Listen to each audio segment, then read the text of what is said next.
título dessa ministração, baseado nas porções de hoje, é livre para servir. Meus irmãos, por causa da nossa herança histórica, por causa do conceito que se tem hoje no mundo ocidental, parte disso derivado dos gregos e depois consolidado através da Revolução Francesa e assim até os dias de hoje, nós tivemos uma sociedade moderna e pós-moderna baseada no princípio de liberdade, baseado no princípio de democracia. Porém, é necessário que nós entendamos que o conceito atual vigente de liberdade, o conceito atual vigente de democracia, nem sempre está condizente com o que as Escrituras, com o que Deus nos ensina sobre liberdade. O apóstolo Paulo várias vezes instrui e admoesta aos seus discípulos para que não transformassem a liberdade que foi dada a eles em motivo para pecados. Ou seja, é possível recebermos de Deus o dom da liberdade, é possível estarmos numa posição de liberdade e usarmos esta mesma liberdade para desagradar a Deus. Então, por isso que o tema da palavra de hoje é livre para servir, já tentando expressar para você que a verdadeira liberdade não se assemelha muito ao conceito que hoje se tem de liberdade, pelo menos nas sociedades do Ocidente. Então nós vamos acompanhar, será um estudo, você vai abrir muitas vezes as Escrituras, né? Shabat é dia também de louvar a Deus com o nosso intelecto. Você não cantou comigo? E amarás ao Senhor teu Deus com todo o teu coração, com toda a tua alma. Alma quer dizer mente, intelecto. Então, é a nossa obrigação mostrarmos o nosso amor a Deus através do nosso estudo, viu? E eu deixo bem claro para você que tudo isso que nós vamos tratar aqui hoje, não é algo que vem de mim, não é algo cunhado pelo Mateus, não é? A revelação do Mateus, você vai ver coisas novas aqui. Meus irmãos, eu não tenho direito autoral de nada disso. Outro dia me questionaram, por que você não faz mais referências nas suas pregações? Eu respondi, meu irmão, porque o detentor dos direitos autorais é Deus. Tem coisa que eu não li em lugar nenhum, que eu nunca vi referência em lugar alguma, mas que eu recebo de Deus quando estou estudando, me preparando para as porções. Então, deixo claro aqui para você que o que eu irei falar hoje, eu tenho a plena convicção que eu recebi de Deus, né? É claro que eu estudei, é claro que eu me preparei, é claro que eu pesquiso muitas fontes, e a minha obrigação é esta, mas eu não dependo disso, e eu não repasso isso para vocês assim. Se eu não recebo de Deus, né, a nossa preocupação é recebermos de Deus para passar para a comunidade, porque a palavra de Deus é viva, a palavra de Deus é perfeita. Se a lei de Deus é perfeita, ela é infinita, meu irmão. Uma outra tradução para perfeição é infinito. Se ela é infinita, assim como Deus é infinito, eu posso retirar dela coisas novas a cada Shabat para você. E esse é o nosso intuito, sempre interessados em agradar a Deus, estudando a palavra no contexto original. Então, vamos dar início ao nosso estudo. Tem aí nas mãos a sua Bíblia, você que está em casa também nos assistindo, prepara aí as Escrituras nas mãos. E vamos começar com uma premissa que vai reger o resto da nossa ministração. É um texto que eu tirei para você lá de Colossenses capítulo 2. Ele é a introdução para o nosso estudo hoje. Vou lê-lo com você, aqui, Colossenses capítulo 2, versos 11 a 17. Só que eu decidi traduzir esse texto do grego.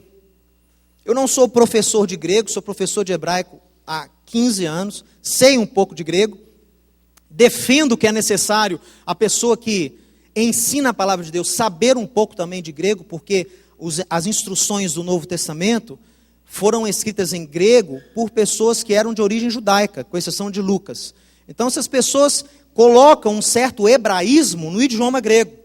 Da mesma forma que quando eu leio um texto em inglês, que foi escrito por um brasileiro, uma pessoa nata, brasileiro, que não foi criado, né, num país de língua inglesa, por exemplo, no meu caso, eu aprendi inglês, eu já tinha 10, 11 anos de idade. Então, mesmo que hoje eu fale inglês fluentemente, quando eu escrevo ou falo, uma pessoa que é nativa de um país de língua inglesa como os Estados Unidos, sabe que eu não sou de lá. Porque eu utilizo certas características da minha língua, traduzido na língua que eu estou tentando dizer. No Novo Testamento é repleto disso. Você tem várias expressões escritas em grego, mas que fazem sentido só quando você volta a frase para o hebraico. Por quê? Porque o escritor era uma pessoa era uma pessoa israelita, era um hebreu, né? Com exceção, como eu disse aqui, de Lucas. Então eles pensavam em hebraico, os textos que eles citavam eram textos em hebraico. Então quando foi traduzido para o grego também muita coisa se perde. Enfim, eu traduzi esse texto aqui, direto do grego, e fiquei feliz de ver que as novas versões americanas já utilizam essas correções que eu descobri. Eu descobri erros na nossa tradução, na João Ferreira de Almeida, revista atualizada de 93. Descobri erros, e eu vou mostrar para você aqui.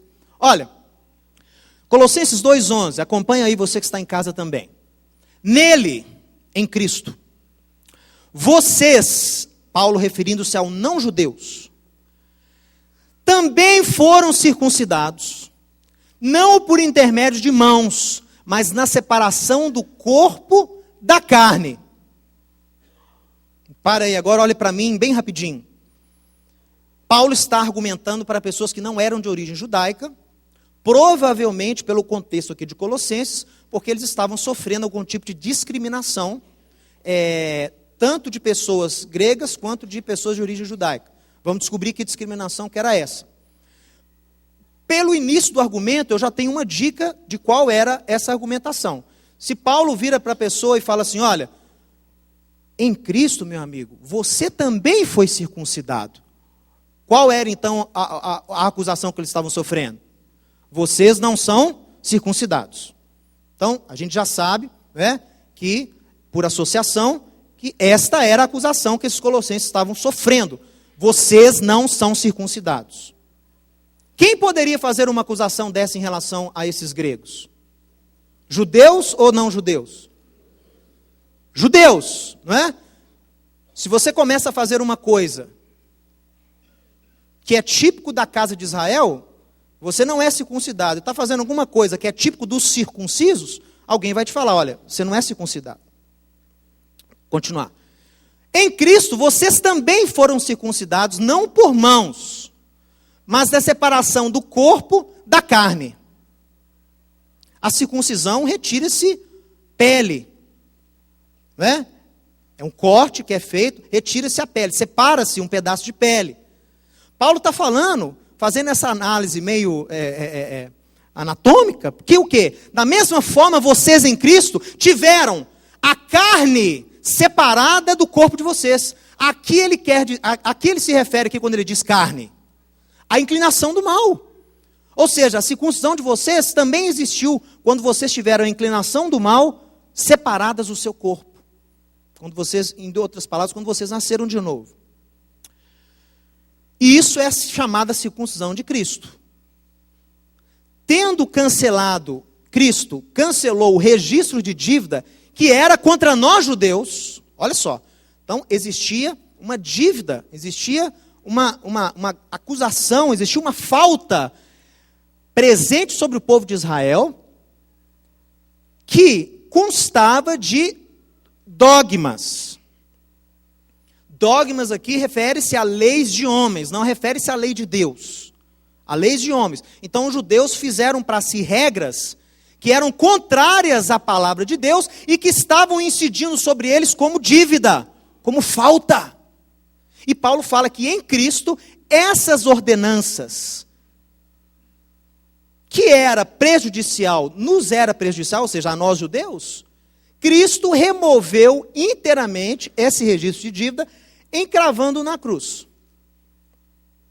Portanto, pessoal, eu posso dizer, baseado em Efésios capítulo 2, aqui ele está se referindo aqui como dogmas. Ele está se referindo aqui à exclusão que os judeus faziam em relação a quem não era judeu. O judeu nem entrava na casa de quem não fosse judeu. A gente tem lá o exemplo de Pedro, né? Que até é motivo de exortação do apóstolo Paulo. Na época tinha um dogma que o judeu não podia nem pegar na mão de quem não fosse judeu. Não podia entrar numa casa de pessoas que não eram judias. O gentio não podia entrar nem no pátio dos gentios. No templo.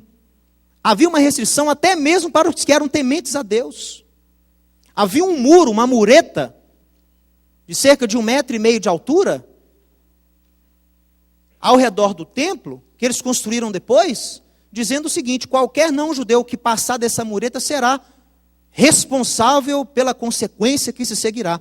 Isso era chamado em grego de muro da separação, que Paulo faz menção dele em Efésios capítulo 2, que Cristo quebrou o muro da separação. Era em relação a isso. Então eu sei que esse dogma que Paulo se refere era a exclusão que judeus faziam em relação a quem não era judeu. E ele prescreve aqui que em Cristo nós fomos perdoados desses pecados. Por quê? Porque esses dogmas, essas leis de homens, foram levadas cativas com Cristo. Elas não procedem. Assim, tendo esse contexto em mente, você vai ler a segunda parte da minha citação. Aqui que Paulo fala com eles. Portanto, ninguém, pois, julgue vocês por causa de comida, de bebida, de festa, ou lua nova, ou de sábados. Pessoal, essas coisas dizem respeito a tradições de que povo? Grego. Grego tinha festa de lua nova, grego guardava sábado. São referências a tradições judaicas. Paulo fala: não deixe que ninguém, pois, vos julgue. Qual era a acusação? Estavam julgando por quê? Vocês não são circuncidados. Paulo falou: sim, vocês foram em Cristo. Cristo acabou com esses dogmas que não eram de acordo com a Bíblia, com a Torá. Portanto, não deixem julgar vocês por causa de sábado, por causa de que vocês separam comida, bebida, dia de festa. Por quê? Porque essas coisas são sombra do que está por vir. Essas coisas são sombra daquilo que está por vir. Esta é a tradução original. Não deixe que vos julguem, porque essas coisas são sombra. Eu já expliquei isso aqui, que sombra representa o quê? Não é uma coisa negativa. Sombra é aquilo que na época eles tinham para delimitar o quê? A imagem de algum objeto. Se você quisesse reproduzir algum objeto, é só você projetar a sombra desse objeto, que você vai ter a imagem desse objeto projetado onde você quiser. É o objeto representado. Sombra quer dizer isso. Paulo fala: essas coisas são imagem, essas coisas são sombra daquilo que está por vir. Mas a substância, o corpo aí, quer dizer substância, conteúdo, receptáculo, como se fosse a casa de alguma coisa. Mas a substância disso tudo, o corpo disso tudo, é de quem? Se essas coisas, sábado, dia de festa, lua nova, separação de comida ou bebida, são imagens daquilo que está por vir, e se essas coisas, a substância, a essência dessas coisas é de Cristo, vocês não podem se deixar julgar. Esse é o argumento de Paulo, capítulo 2 de Colossenses. Mateus, de onde você tirou isso? Do próprio texto. Mas eu não aprendi assim. Para mim esse texto, Paulo está falando contrariamente às tradições. Se você crê que nesse texto Paulo falou contrário às tradições, você está chamando de louco. E como ele pode falar que guardava todas as tradições perante o Sinédrio, né? Eu sou judeu perante Festo. Como ele pode dizer que a lei é boa, o mandamento santo, justo e bom? Como ele pode dizer para Timóteo guardar as sagradas escrituras que vão aprimorá-lo para ser um bom obreiro? Como é que ele pode falar isso tudo da lei e depois chamar a lei de dogma que Cristo encravou na cruz? Vocês percebem que a teologia cristã é falha por desconhecerem o contexto das Escrituras, por desconhecerem o papel de Israel, por desconhecerem a importância que Deus dá e que Yeshua dava para essas coisas não são leis judaicas, não são tradições judaicas, são tradições bíblicas, que apontam para o que está por vir e que refletem a imagem de Cristo. Por isso vocês não devem se deixar julgar, mesmo não sendo circuncidados na carne, mesmo não sendo de origem judaica. Pessoal, eu estou fazendo uma exegese aqui do capítulo 2 de Colossenses para você, para a gente poder entrar no assunto de hoje. Por quê? O que eu quero dizer hoje, o que eu quero falar hoje, é a respeito de uma celebração de Israel, chamada Yuval. Você conhece na Bíblia como jubileu. Eu quero entrar no jubileu. Essa porção fala sobre o Shemitah, o ano sabático, e fala sobre o ano de jubileu. Eu quero entrar estudando o jubileu com você, dizendo o seguinte, pessoal, essas festas, essas solenidades, essas tradições, além de serem coisas específicas e materiais para o judeu, elas também representam mistérios do que está por vir. Elas também representam uma imagem do próprio Cristo. Elas possuem na sua essência a própria natureza de Cristo. Por isso, igreja, compete a você que teme ao Deus de Israel, prestar atenção e acatar e entender a instrução apostólica e começar a analisar essas coisas, sábados, lua nova, dia de festa, comida e bebida, não com os olhos antissemitas de Roma, não com os olhos de pessoas que odiavam Israel, o seu povo e suas tradições, mas com os olhos de alguém que deseja servir a Deus em espírito e em verdade, com os olhos de alguém que está preocupado em aprender a instrução original dos apóstolos, sem interferência de Roma, sem interferências alemãs, suíças, ou holandesas, ou o que for. E é isso que a restauração apregoa. Restauração vem complementar aquilo que os reformistas não conseguiram.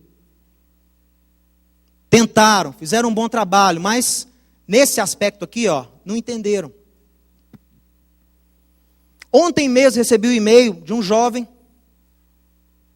que se diz calvinista, reformista, e ele com outros jovens da sua igreja, uma excelente igreja, tem estudado com homens como Joseph Shulam, Paul Washer, John Piper, David Stern, com o ensinando de Sião.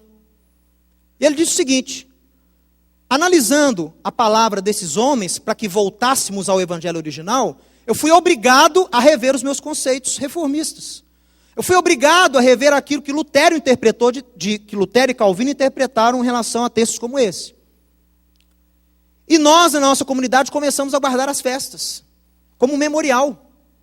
Não porque temos que guardar, não porque são tradições judaicas, mas que são sombra do que está por vir e representam Cristo. Ele falou comigo: Mateus, a comunidade tem sido abençoada, nós entendemos. E como há liberdade quando nós celebramos essas festas. Mas o nosso líder, o nosso pastor, que é calvinista, tem sido contra, dizendo que essas coisas já não mais existem. Que foram levadas na cruz pelo próprio Cristo. Quando ele me escreveu isso, eu sei que a visão do pastor dele, a interpretação do pastor dele é que Paulo aqui está falando contra essas coisas, quando não é verdade. Ele me disse: o que eu faço?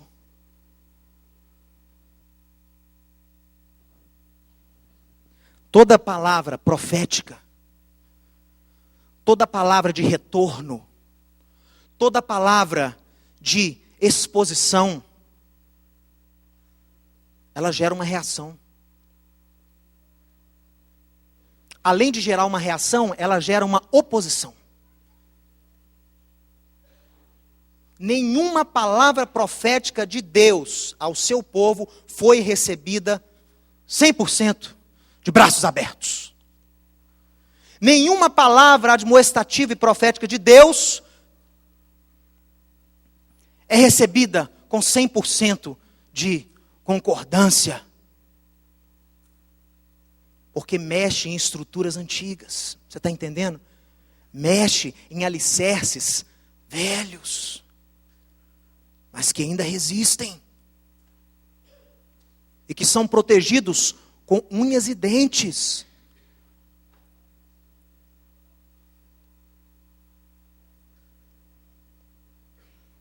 Há um ditado judaico que diz: o rabino que não tem opositores não é rabino.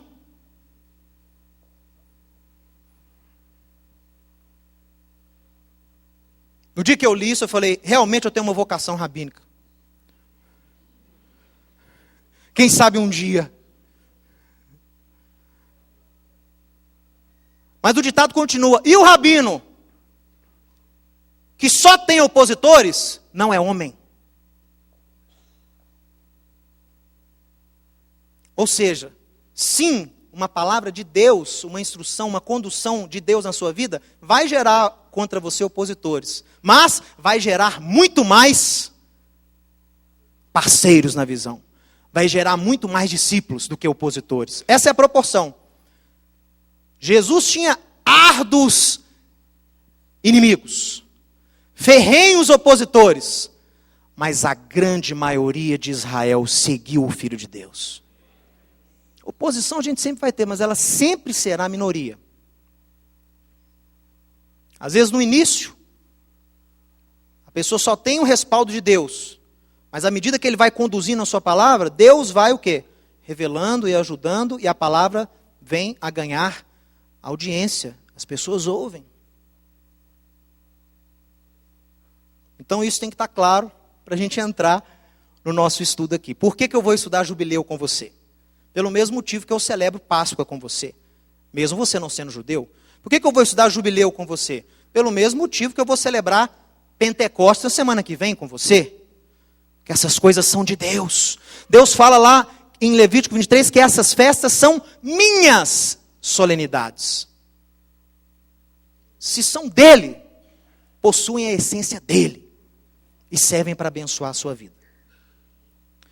Então, só atestando que essa tradução está conforme a New American Standard de 77 e também a versão King James, a revista de 82. Essa tradução do grego não é invenção do Mateus, ela já foi usada por essas revisões na Bíblia americana. Você entende, pessoal, que quando são sutilezas que o tradutor coloca no texto, que mudam o sentido todo do argumento. Então você tem que estar atento a isso, tá? Não seja ignorante, tem que saber sim um pouquinho de grego. E tem que saber criticar, a boa crítica com o que você tem aprendido. Porque um ensino não pode confrontar um ensino bíblico. O ensino do seu líder não pode confrontar um princípio bíblico. Então você tem que estar sempre com essa coisa em mente. Bem, o ano de jubileu. Se eu uso o grego, eu vou usar muito mais o hebraico. Olha só, o ano de jubileu. Uma pequena tradução aqui direto do hebraico. Olha, Levítico capítulo 25, verso 10. E vocês santificarão o 50º ano e anunciarão liberdade. Diga comigo, liberdade. Dror. Pode dizer, D-R-O-R, dror. Ou como diria o israelita hoje, dror. Na terra, então, vocês, povo de Israel, vão santificar o ano de número 50. E no dia do Yom Kippur, vão tocar o shofar, no toque terua, e vão dar início a esse 50º ano. E nesse ano, povo de Israel, vocês vão anunciar a liberdade, dror, na terra. A todos os seus habitantes. Jubileu, ou em hebraico, Yovel, ele será para vocês. Vocês retornarão ao homem a sua possessão, retornem ao homem a sua família. Gente, pessoal, isso aqui é tão profundo, é muito profundo. Mas a gente não tem tempo e eu tenho que escolher aquilo que eu vou dedicar aqui. Eu poderia fazer vários estudos só sobre esse versículo, Só sobre esse final, só sobre essa diferença verbal do verbo lashuv, do verbo voltar, retornar. Porque o primeiro, ele dá no futuro. Vocês retornarão. O segundo, ele dá no imperativo do presente. No imperativo, retornem. Mas vamos deixar isso aqui para um outro estudo. Enfim, o que acontecia na prática no ano do jubileu? Muito simples.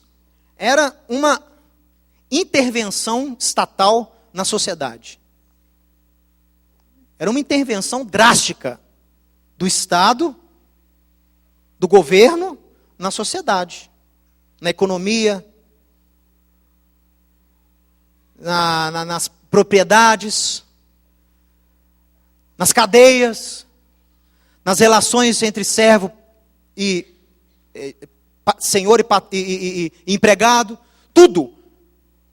Era uma grande reforma social. Com qual intuito?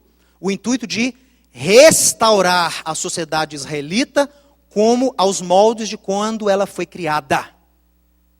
Com a divisão das tribos, cada tribo com seu território. As pessoas livres para servir a Deus, livres de dívidas. Então, nesse ano, o 50º ano, era um ano também de Shemitah, um ano que a terra descansava, eles não plantavam, nem colhiam. Era um ano onde as propriedades voltavam para os donos originais. Era um ano onde os empregados, aqueles que se venderam porque não podiam pagar uma dívida, eles eram resgatados. E Deus dá um motivo para isso tudo. O motivo que Deus dá para fazer essa reviravolta toda na sociedade de Israel, uma vez a cada 50 anos, era o seguinte: porque a terra é minha, e vocês são meus servos. Por um acaso a criação pode questionar o Criador por que me fez? Ou por que me fez assim? Paulo já dizia. Então Deus não dá muito argumento não. Falou, olha, a terra é minha, eu dou e faço o que eu quiser com ela. E vocês são meus servos. Eu interfiro na sociedade de vocês quando eu bem entender. Eu tirei vocês lá do Egito, vocês, portanto, são meus servos.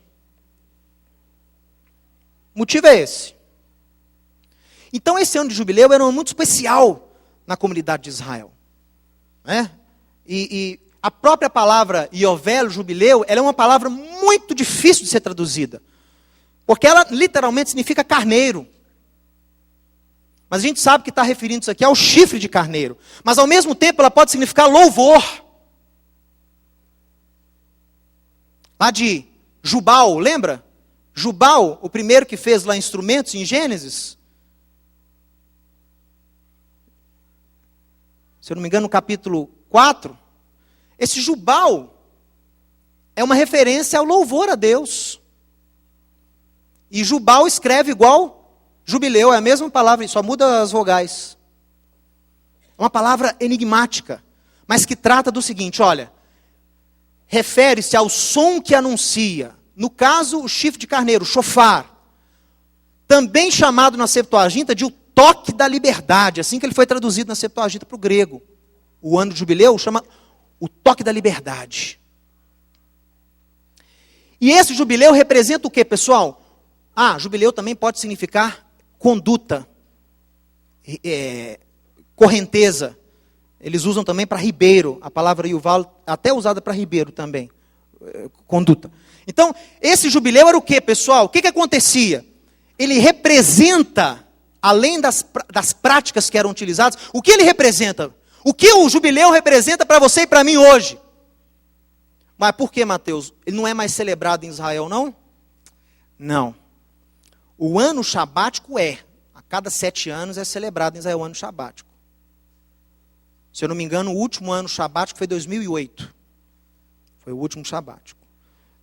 2008. Então, 2015 vai ter outro ano sabático, quando os judeus não plantam.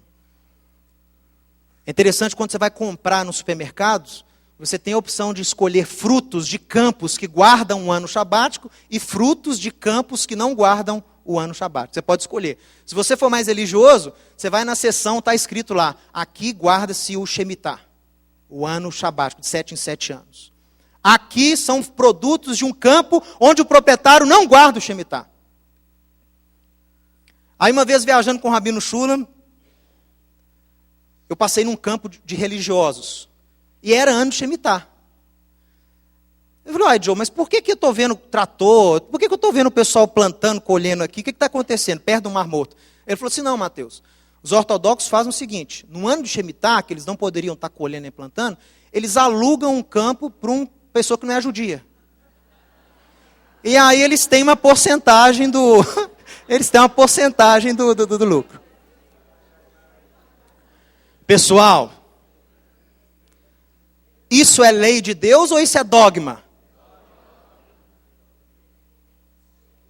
É a mesma coisa do camarada ultra-religioso que não dirige no Shabat, mas contrata um motorista que não é judeu para levar ele onde ele quiser. Ou uma pessoa que contrata, que você põe na sua casa no dia de sábado, só para ficar acendendo e desligando a luz para você, ligando o fogo do fogão. Lá nos Estados Unidos chama de Shabbat Boy. É o garoto do Shabat. É um cara que não é judeu, você põe na sua casa, dá um dinheiro para ele, ele vai ficar fazendo tudo o que você não poderia fazer no Shabat se você fosse ultra religioso. O Elvis Presley, quando ele era pequeno, ele foi garoto Shabat, numa família de judeus.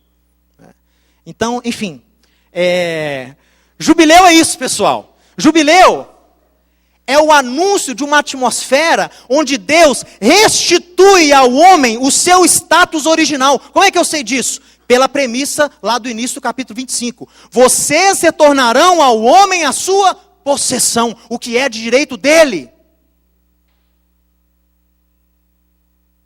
Pessoal, hoje o que é de nosso direito? Vou resumir bem isso para você, ao meu entender. Deus vira para Adão e fala assim, olha, você será dono. Tudo aqui vai ser submetido a você. A criação foi submetida ao seu governo. Você vai governar a criação. Você vai governar o mundo.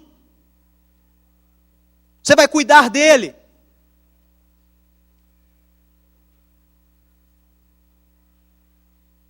Pessoal, hoje em dia o homem não é soberano nem sobre o seu próprio corpo, sobre as suas próprias inclinações. O homem perdeu a sua possessão original. O homem foi criado como imagem e semelhança a Deus. É nosso direito sermos iguais a Deus, no sentido de semelhantes, de termos comunhão com Ele. É nosso direito termos a nossa essência, uma essência divina. Iguais a Deus não é no sentido que a serpente tentou Eva, não. É reconquistarmos aquele status original de Adão, feito à imagem e semelhança de Deus. Hoje, pessoal, eu sei que todo ser humano tem dentro de si uma faísca divina da criação, mas não é vista. Tem tantas camadas de pecado e de influências do mundo, que a gente não consegue ver Deus nas pessoas mais. Nem nos grandes apóstolos e pastores de hoje eu consigo ver Deus. Com o excesso de honra, o excesso de glória, o excesso de fama, o excesso de bens. Eu não consigo ver Deus. São muitas coisas que interferem a minha visão. Diz que vai restituir o homem à sua possessão original. Pessoal, se Yeshua proclama que o reino de Deus é justiça, paz e alegria, e você foi colocado no reino de Deus, feito cidadão do reino, é direito seu ter paz na sua vida, ter alegria na sua vida, ter justiça na sua vida. É nosso direito, é nossa possessão. E no jubileu, essas coisas eram retornadas ao homem. No jubileu, retornava um homem à sua família. Pessoal, hoje, uma das instituições sociais mais atingidas é exatamente a família.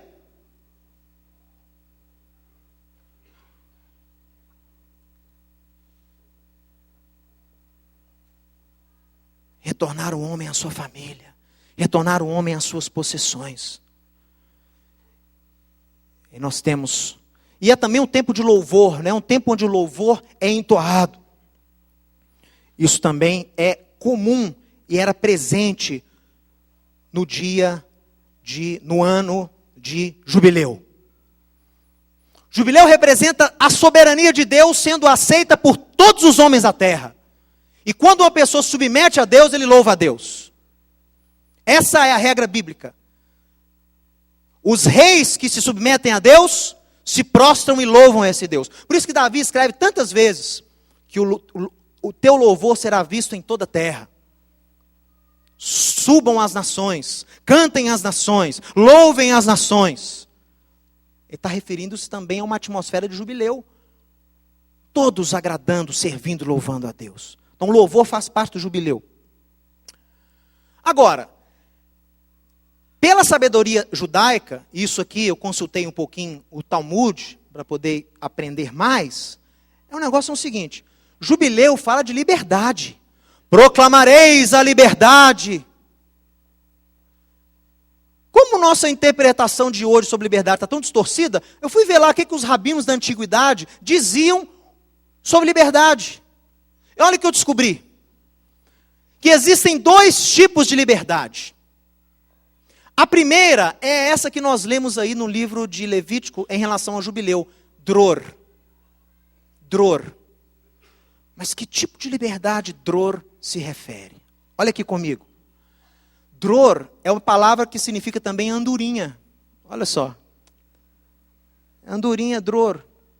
O que ele quer dizer? Dror é a remoção de restrições que impedem a livre escolha do indivíduo e a sua ação independente. Dror é quando alguém te liberta de alguma coisa que te prende. Mas não termina aí não. Dror é conferido ao indivíduo por intermédio de uma força externa, ou seja, não é uma coisa que você conquista, é uma coisa que alguém faz por você. Você não tem como se libertar, tem que ter uma força externa para te deixar livre. E dror liberta do elemento que te prendia. Libertação de nossa inclinação pecaminosa da própria natureza humana pós-queda. Dror é uma liberdade interior. Dror é quando você não submete às suas paixões carnais. Dror é quando você não é escravo de você mesmo. Porque o homem quando pecou, o homem quando se distanciou de Deus, pessoal, ele fez o que com o fruto da árvore do conhecimento do bem e do mal? O que ele fez com o fruto? Comeu.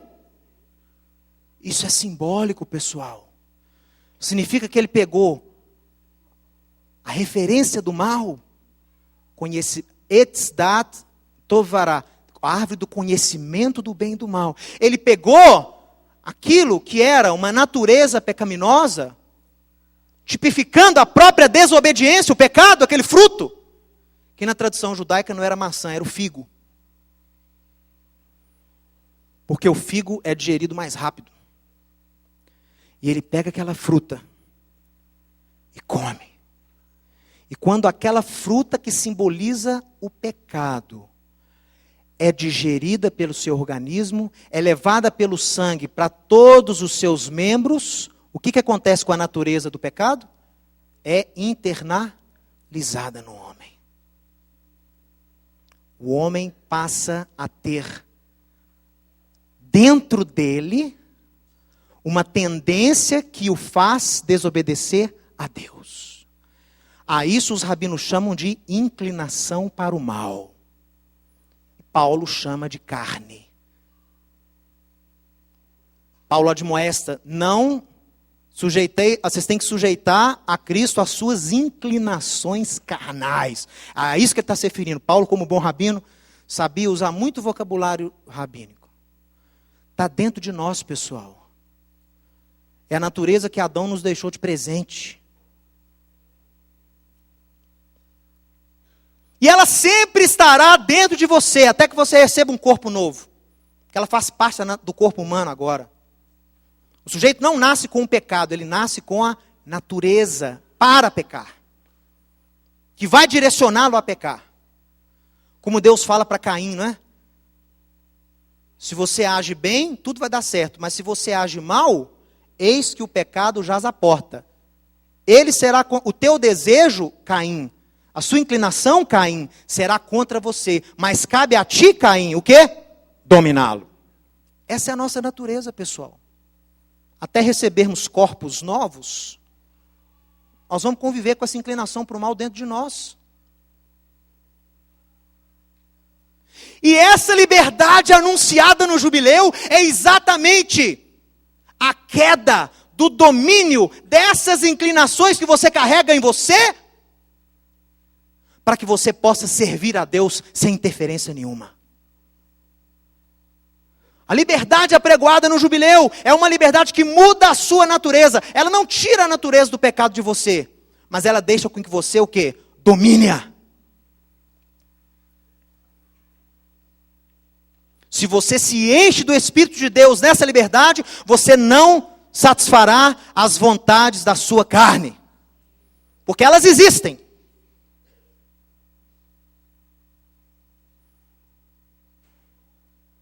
Não existe, depois que eu entreguei minha vida a Deus, nunca mais senti vontade de pecar. Isso é mentira.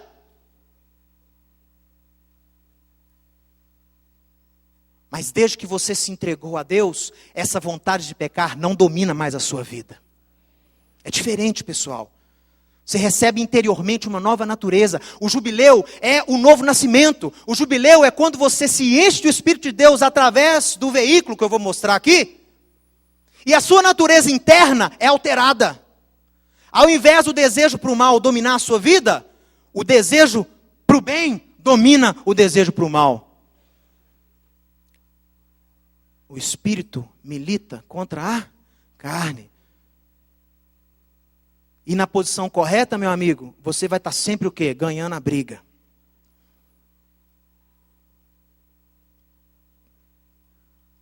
Isso é o jubileu. Primeira parte. Então essa é a primeira liberdade, que é uma liberdade das forças externas que te prendem, simbolizando o quê? Os seus próprios problemas pessoais. Sua própria inclinação. E aí? Você pergunta assim, Mateus, e como que alguém pode ter essa liberdade que o jubileu simbolizava? Essa liberdade das nossas próprias prisões carnais. Quem vai me dar isso? Quem vai transformar a minha vida? Quem vai me fazer senhor das minhas paixões?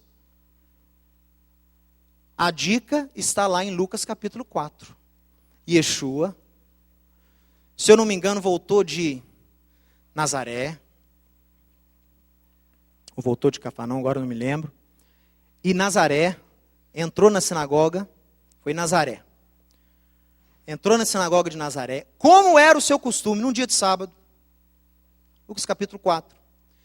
E, como era o seu costume, foi ler do rolo. Por quê? Ele já era famoso na época, na região, por ensinar nas sinagogas. Ele chega lá, pega o texto e dão para ele o texto. Ele acha esse texto aqui de Isaías capítulo 61. E ele lê. E eu vou ler com você. O Espírito do Senhor está sobre mim, porque o Senhor me ungiu, Mashiach, Cristo, para proclamar o Evangelho. Aqui no original é Bessorá, não é? Vem da palavra Bessorá, que é boas novas, Evangelho. Aos quebrantados. Enviou-me a curar os quebrantados de coração. E olha aqui, ó, o mesmo verbo lá de Levítico 25. Proclamar, anunciar o quê? Dror. A palavra que é usada aqui é dror. Libertação aos cativos. Pessoal, se você está escravo das suas paixões, você não é livre. Você está sendo escravizado. E esse texto aqui, que Yeshua leu, referindo-se a ele, diz que ele veio apregoar a você a libertação e colocar em liberdade os algemados. A pôr sobre os que estão em Sião, de luto, uma coroa em vez de cinzas, óleo de alegria em vez de pranto, veste de louvor em vez de espírito angustiado, a fim de que se chamem carvalhos de justiça, plantados pelo Senhor para a sua glória. Não é missão do Messias apenas apregoar a liberdade dos seus pecados internos. É missão do Messias no jubileu restaurar a glória de Israel. Porque se Deus deu Israel como seu povo, sua propriedade peculiar, é direito de Israel ser povo de Deus. É direito de Israel ser luz para as nações. E no Messias de Deus, no agente que Isaías 61 proclama, esse agente não só restaura, apregou a liberdade das paixões carnais para os moradores da terra, que aqui está falando do jubileu. A missão do Messias não é só falar liberdade, novo nascimento para os moradores da terra. Também é missão dele restituir a glória a Israel no seu status original, restituir a possessão de Israel como nação de sacerdotes, povo santo para Deus.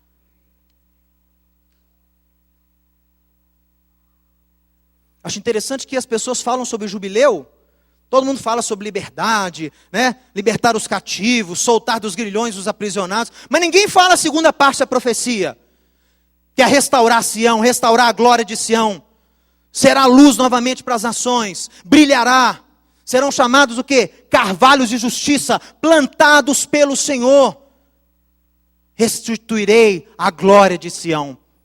E lembre-se, hein, que quando Jesus nasceu, o sábio, velhinho Simeão, ergueu-o aos céus e disse o quê? Despede em paz o teu servo, porque os meus olhos já viram a tua luz para a revelação aos gentios e glória para o teu povo Israel. A missão do Messias é retornar a Israel a sua glória. E colocar você nesse povo de Israel. Você faz parte do mesmo povo de Deus. Através desse agente. E é o próprio Cristo. Vamos já encerrar lendo aqui algumas passagens relacionadas a essa libertação que Cristo, como agente do jubileu, nos concede. Abra sua Bíblia em Efésios, no capítulo 2, verso 1.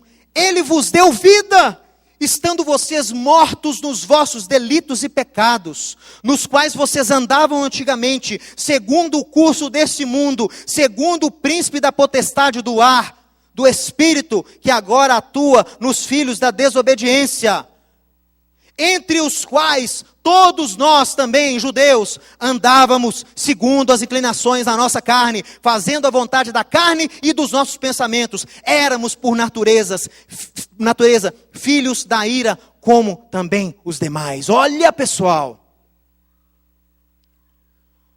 Paulo está mostrando aqui dois tipos de problemas que você enfrenta nesse mundo pós-Adão, pós-queda de Adão. Número 1, são as suas inclinações carnais e os seus pensamentos carnais. Número 2, são as influências que um mundo jaz no maligno traz sobre a sua vida. São dois problemas. Tem um problema interno que está dentro de nós, mas tem um problema externo, que são influências que tentam nos afastar do caminho de Deus. E Paulo fala, olha, vocês que não são judeus, antes vocês estavam vivendo de acordo com as paixões, as suas inclinações, os seus pensamentos. Vocês eram filhos da desobediência. E não eram só vocês, não. Nós também, Israel, estávamos no mesmo meio. Escravos das nossas inclinações. Escravos das influências do mundo sobre nós. Paulo atesta isso. O judeu também está no mesmo barco. Sem Deus. E aí,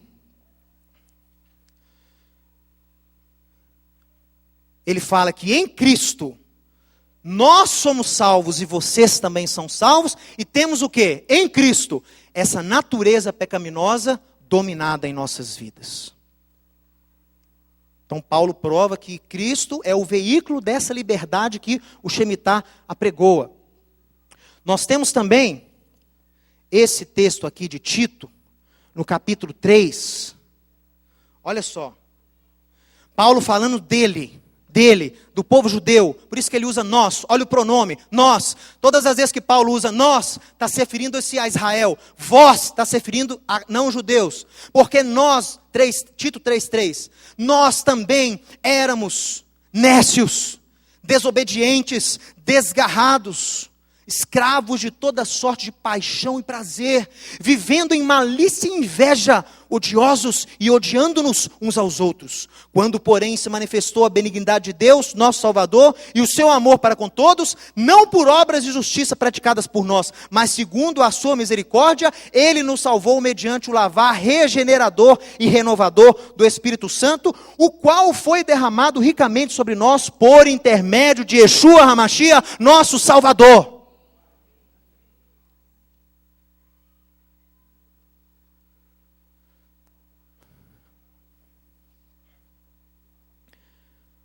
A fim de que, justificados pela graça, nos tornemos herdeiros. Olha aí a possessão de novo. Ó.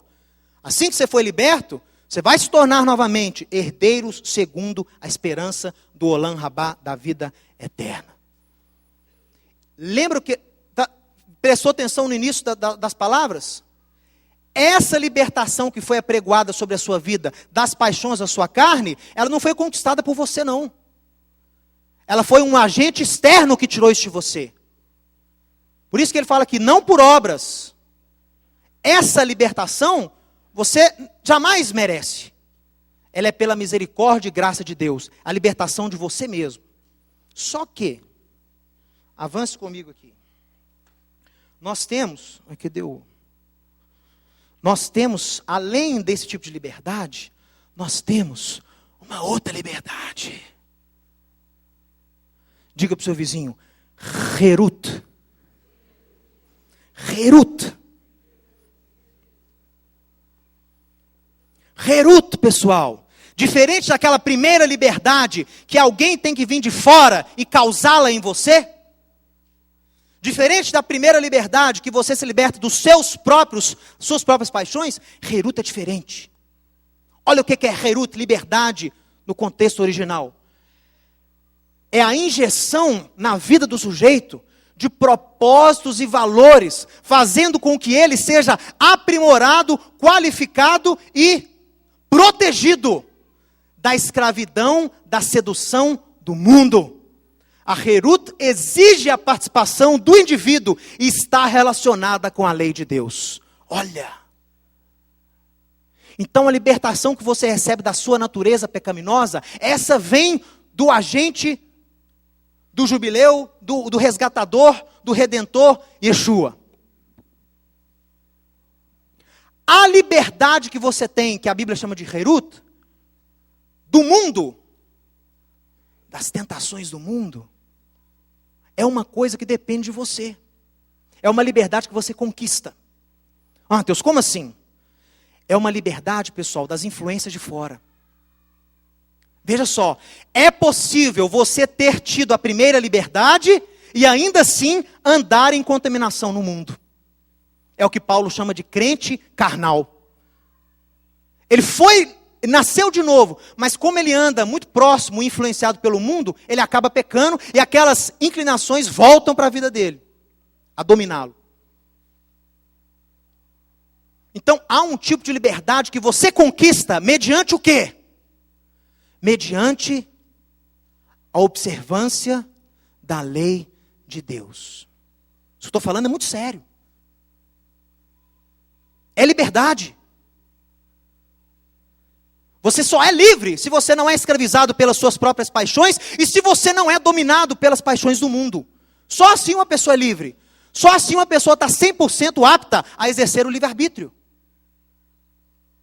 Mas você só vai se bloquear das influências do mundo se você andar no caminho de Deus. É por isso que existe a instrução de Deus. Para te guiar na vida, para que você se bloqueie, para que você se defenda das influências de um mundo que já está nas trevas. Êxodo 32:16. Eu vou provar que essa palavra Herut está relacionada à lei de Deus. Êxodo 32:16. Está falando das leis que Moisés recebeu lá no Sinai. As tábuas eram obra de Deus. Também a escritura nela era uma escritura de Deus. A sua Bíblia está assim, esculpida em tábuas. Só que eu fui ver no original essa palavra, lá está escrito o seguinte, Harut al-Haluchot. Peraí, Mateus, liberdade não é Herut, mas aqui está escrito Harut. Pessoal, o hebraico não tem vogal. A única diferença é um Tzinho aqui embaixo que não está no original. As palavras na Torá não têm vogais. Então, essa mesma palavra poderia ser muito bem Herut. Significaria o quê? Eis aqui a escritura de Deus, liberdade sobre tábuas. Liberdade escrita.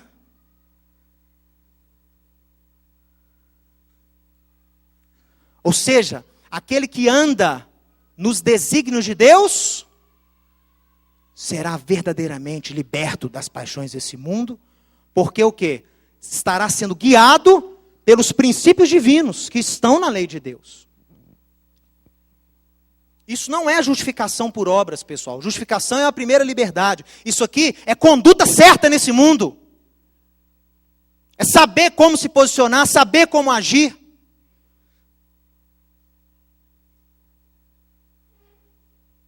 Liberdade sob tábuas. Mateus, alguma coisa comprova que a sua tradução está correta? Eu creio que sim. Porque lá em Tiago, no capítulo 1, verso 25, Tiago, olha a expressão que ele usa, pessoal. E o Tiago me dá a dica de como os judeus naquela época liam Êxodo 32:16. Tiago escreve, mas aquele que considera atentamente na lei perfeita, lei da liberdade, olha, ele chama a Torá de Deus de Torá da liberdade. Essa não é uma outra lei, essa é a mesma lei do Sinai. E Tiago a chama de lei da liberdade. E nela persevera, não sendo ouvinte negligente, mas operoso praticante, esse será bem-aventurado no que realizar. Não fala que a pessoa vai ser salva se ela anda nos caminhos de Deus, mas fala que ela vai ser bem-aventurada em tudo que fizer. Paulo e Deus já admoestou o povo de Israel que se eles andassem nos caminhos de Deus, se eles guardassem os mandamentos com sinceridade, da forma correta, eles seriam abençoados por Deus. Então há um tipo sim de liberdade que você conquista através da obediência. Há um tipo sim de aprimoramento que você conquista através da sua obediência às leis de Deus. Obediência é necessário para o discípulo de Deus, para o discípulo de Yeshua. Yeshua disse, quem me ama, guarda os meus mandamentos. E tem outros textos que falam sobre a lei de Deus sendo parâmetro para o homem, pessoal. O Salmo 1, bem-aventurado, o homem que não anda segundo os conselhos dos ímpios, nem se atém à roda dos escarnecedores. Antes o seu prazer está na lei do Senhor e nela medita de dia e... então ele é bem-aventurado no que ele realiza? Ele não anda com os ímpios? Ele não se contamina com o mundo? Ele não se assenta com os escarnecedores? Por quê, hein? Porque ele medita na lei de Deus de dia e de noite. Não é salvação, é qualidade de vida. Salvação é a primeira liberdade, é só o elemento externo, é Cristo. Mas, uma vez salvo, depende de você conduzir a sua vida pessoal, da maneira correta. Aí a lei de Deus entra. A lei é santa, o mandamento santo, justo e bom. Ele nos mostra o pecado. E o texto de Timóteo que eu mostrei para você. Timóteo, a escritura serve para poder te aprimorar como obreiro de Deus, te conduzir à salvação em Cristo. Concluindo, primeira conclusão, Deus enviou o seu ungido Yeshua como veículo de ambas as liberdades. Uai, Mateus, você não falou que a primeira foi conquistada por Cristo, mas a segunda, eu é que tenho que obedecer? Pessoal, só que tem um segredinho. Você nunca vai conseguir obedecer da maneira correta se não for através do mediador de Deus. Sabe por quê? Vou explicar. A primeira missão de Yeshua é te dar a liberdade dror da sua própria natureza. Essa todo mundo entendeu. A segunda liberdade que Yeshua te dá é fazer com que a lei de Deus, para o seu aprimoramento e santificação, seja escrita no seu coração. Porque se essas leis não estiverem escritas no seu coração, você vai obedecer a Deus por outro motivo qualquer, mas não da forma correta. Só há obediência correta a Deus se for através do único mediador entre nós e Deus. Por quê? Porque não há obediência correta se as leis não estiverem dentro de você. Se você está debaixo da lei, você está sendo escravizado pela lei. Mateus, mas a lei não é boa? A lei Paulo não falou que ela é santa? Como é que a lei me escraviza? Meu amigo, se você estiver vivendo em pecado, a lei vai ser sua senhora, sua acusadora. Lei seca. Lei seca. A lei seca é uma coisa boa ou é ruim? Lógico que é boa. Alguém tem dúvida disso? Se eu não sou dominado pelo álcool, se eu não tenho problema com o álcool, se eu não tenho problema com bebida, a lei seca vai me oprimir de alguma forma? Eu já estarei cumprindo-a automaticamente. Por quê? Porque ela está dentro de mim. Eu não bebo. Ou eu não sou dominado pela bebida, eu jamais vou estar embriagado. Nem dirigindo, nem em casa, nem em restaurante, nem em lugar nenhum. Por que eu não me embriago? Porque eu quero agradar a Deus e Deus fala para que a gente não se embriague com o vinho. Está dentro de mim essa lei. Então a lei seca não me é senhora. Eu sou senhor dela. Ela está dentro de mim. Agora, se eu fosse um sujeito dominado pelo álcool, meu amigo, a lei seca ia ser um espinho na minha carne. A lei seca ia ser a senhora que me acusa dia e de noite. A lei seca ia ser o motivo do meu medo quando eu saio de carro para dirigir. Tonto. Vocês entendem como que Paulo brinca com a lei? Não é que a lei é ruim, a lei seca é boa. A Torá é boa. Depende de como você estiver.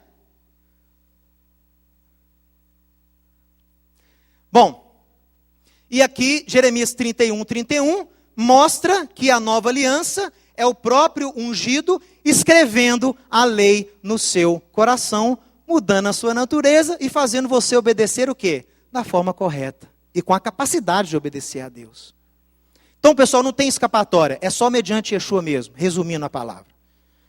Ele te liberta de você mesmo e ele te protege do mundo através da obediência aos mandamentos de Deus, que ele também insere em você. Jeremias 31. Concluindo, fomos criados para sermos servos, pessoal. De Deus, Levítico 25:42, vocês são meus servos. Você também que está me ouvindo aqui e me vendo. Você não foi criado para ser livre. Você foi criado para servir a Deus.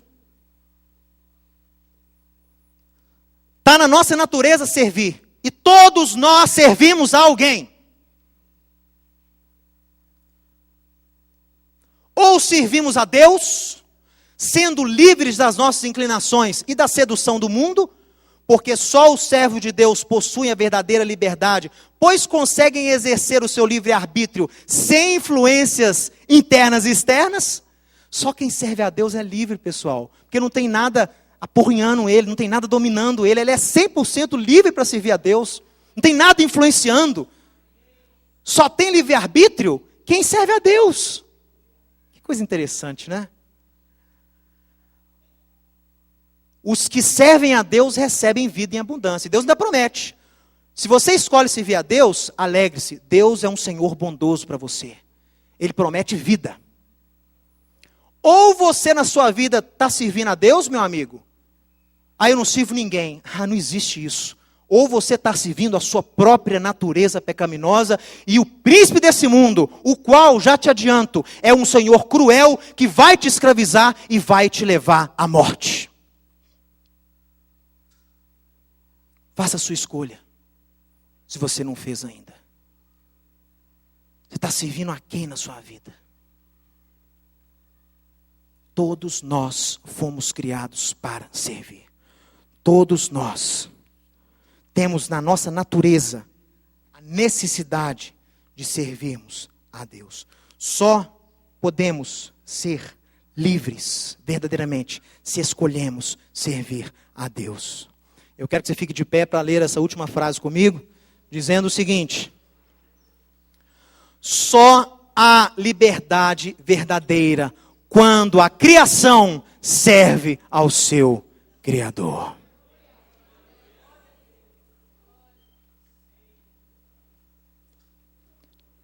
Render a sua vida a Yeshua, nascer de novo, faz parte dessa liberdade, desse serviço a Deus. E obedecer a Deus e andar segundo os seus mandamentos é também uma obrigação de todos aqueles que querem servir a Deus e querem ser libertos do mundo. Os mandamentos de Deus representam o parâmetro que você deve ter na sua vida. Mateus, surgiu um presidente aí que deu uma declaração polêmica. Qual é o seu parâmetro? Qual é o seu parâmetro? A lei de Deus. Checa na lei de Deus o que há sobre aquilo que ele falou. O pastor da minha igreja está pregando um comportamento tal. Checa na lei de Deus. A lei do Senhor te protege das tentações do mundo. Por isso que é necessário tê-las em nosso coração e compreendê-las da forma correta.